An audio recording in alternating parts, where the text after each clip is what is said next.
So today we're looking at some fixed phrases and semi-fixed expressions. So what are these and why do we need them? Well, they're groups of words that live together. For semi-fixed expressions, some words can move out and another one can take its place. Or in fixed phrases, there can be no changing the words, and that's exactly the way we say them. Phrases help us to construct sentences easily without having to think of every single word we say, and help us to become more fluent, speak faster, and sound like a native. If you are new to my channel and want more lessons, please just subscribe. So let's get going.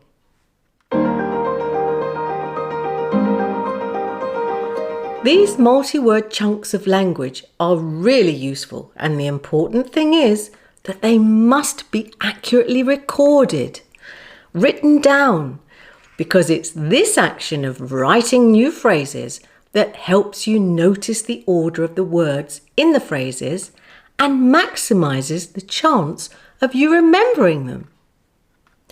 You must remember the exact words and order of words of a fixed expression. They're usually only 3 to 7 words long, but even a small mistake can change the meaning or make the expression meaningless.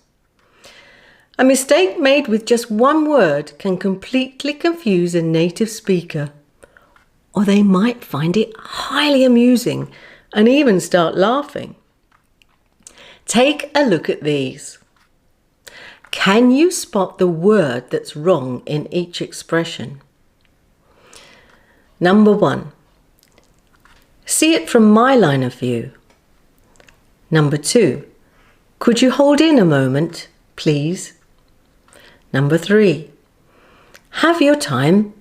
There's no hurry. Number 4. It's up with you.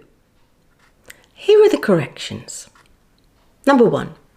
See it from my point of view. Number 2. Could you hold on a moment, please? Number 3. Take your time. There's no hurry. Number 4. It's up to you. So, as you can see, it's really important to notice the exact words of a fixed expression, but it's also important to get the rhythm right by using the correct intonation. This will help you speed up your spoken English. One of the best ways to make your spoken English more natural is to learn some get expressions. Listen and read these and try to guess the verb that get is replacing. Number 1. What did you get Jane for her birthday? Here, get is used instead of buy. Now you do the rest. Number 2. I need to get a job soon. Number 3.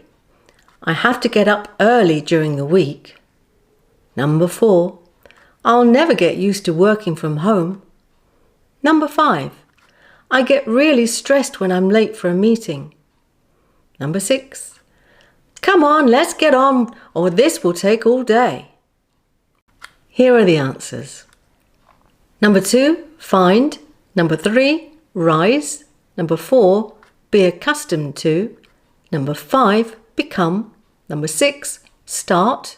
Now for some semi-fixed adverbial phrases, which I've highlighted to show you the intonation. They answer question words why, when, where, and how long.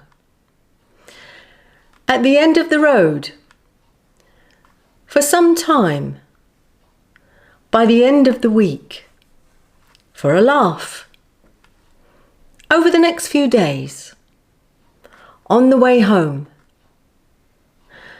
Can you think of times when you could use some of these? Write them down on a post-it note, then stick them on cupboard doors to remind you of them. And now for some fixed expressions.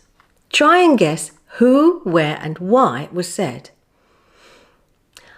I'll pick you up. Can I help you?